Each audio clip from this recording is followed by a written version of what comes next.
Hoy vamos a hablar un poco sobre la razón versus la pasión. Según Ernesto Sábato nos contextualiza desde la época de Sócrates en el que el conocimiento solamente podía ser alcanzado mediante la razón pura. Y más o menos este ha sido el ideal del racionalismo hasta llegar en la época del romanticismo en la que la pasión, las emociones eran ya reivindicados como fuente de conocimiento. Y es ahí donde llega el momento en que afirma el padre del existencialismo, Kierkegaard, en la que dice que las conclusiones de la pasión son las únicas dignas de fe. Y si uno se da cuenta, pues sí, ambos extremos, por supuesto, son un poco exagerados, tanto como la razón como la pasión. Pero vayamos primeramente por la razón. Si uno evidencia que la razón es ciega para ciertas cosas, para los valores, pues sí. Por ejemplo, uno no puede contemplar pues, un paisaje tan hermoso o una pintura de un artista mediante un análisis lógico o mediante un análisis matemático, ¿no? Sería un poco absurdo eso. Entonces, el racionalismo, que es la abstracción, ¿no? Que significa separar, pretende escindir diferentes partes del alma, en tres partes. Primero, que es la razón, la emoción y la voluntad. Y una vez cometida esta división, pretende que el conocimiento solamente puede alcanzarse, como ya lo dije, exclusivamente mediante la razón pura.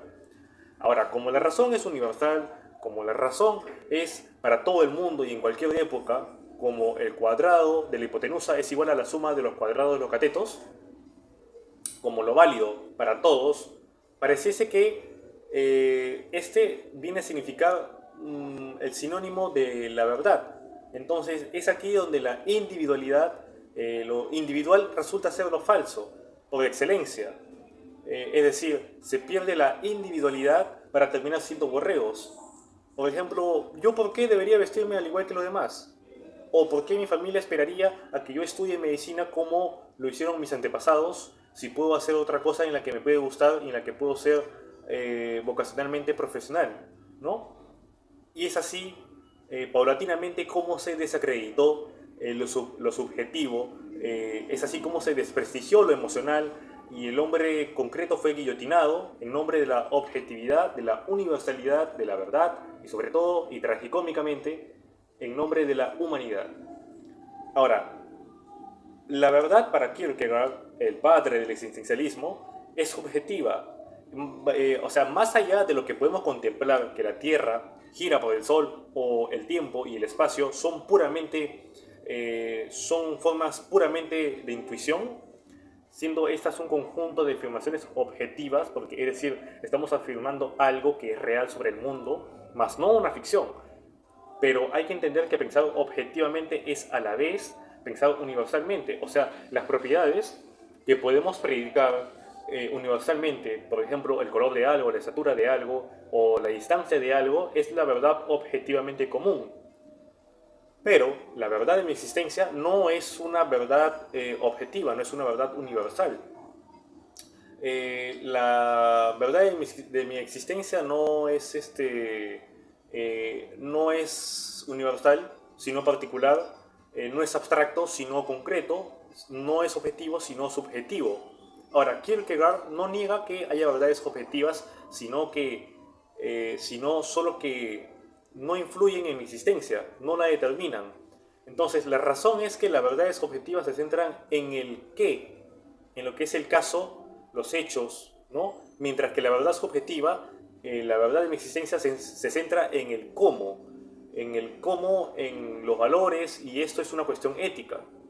Ahora, por ejemplo, lo que dice Kierkegaard sobre el cristianismo está muy bien planteada y muy bien ilustrada, porque él se pregunta, ¿qué significa ser cristiano? Sostener ciertas ideas teológicas, ir a misa todos los domingos, y la gente acepta estas costumbres y cumple estas costumbres.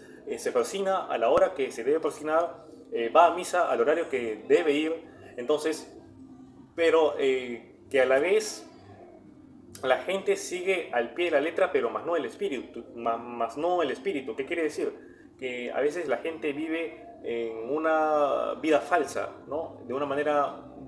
Vive de una manera un poco hipócrita, ¿no? Entonces, en la época de Kierkegaard, la verdad del cristiano es una cuestión objetiva. Sin embargo, para Kierkegaard, el cristianismo no tiene nada que ver con verdades objetivas, o sea, con hechos con el qué, sino con el cómo. Con el cómo, con una manera de vivir interiormente en relación con Dios. Y dice, entre comillas, pues, el cristianismo es espíritu, el espíritu es interioridad, la interioridad es subjetividad, y la subjetividad es esencialmente pasión, y en su punto máximo es un interés infinito personal y apasionado en la felicidad eterna de uno mismo. Entonces Kierkegaard se da cuenta de que cada persona es un ser único y que este individuo está sometido a las cosas que le ocurren en su vida cotidiana, con la cual cada existencia es una existencia única. Por eso, si es que quieres describir y analizar a una persona particularmente, es recurrir a su propia vida. Todo esto significa la existencia del estar aquí. No estamos determinados desde lo racional ni desde lo biológico, sino que somos arrojados en este mundo con elementos y circunstancias que no podemos controlar, que son imponderables.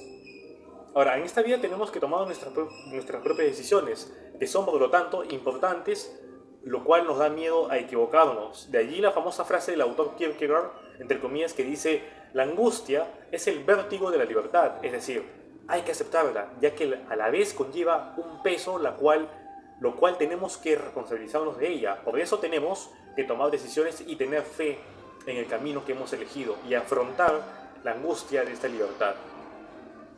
Oye, Kierkegaard nos está diciendo que vivamos una vida auténtica, una vida única, aunque seguramente incluirá angustia, lo cual nos tendrá el miedo de equivocarnos. Pero bien vale la pena llevar esa carga antes de llevar una vida inauténtica, alejado de nuestro ser, de nuestro verdadero ser. Entonces la pregunta es, ¿qué harás tú con tu vida y qué harás con la libertad que se te ha dado?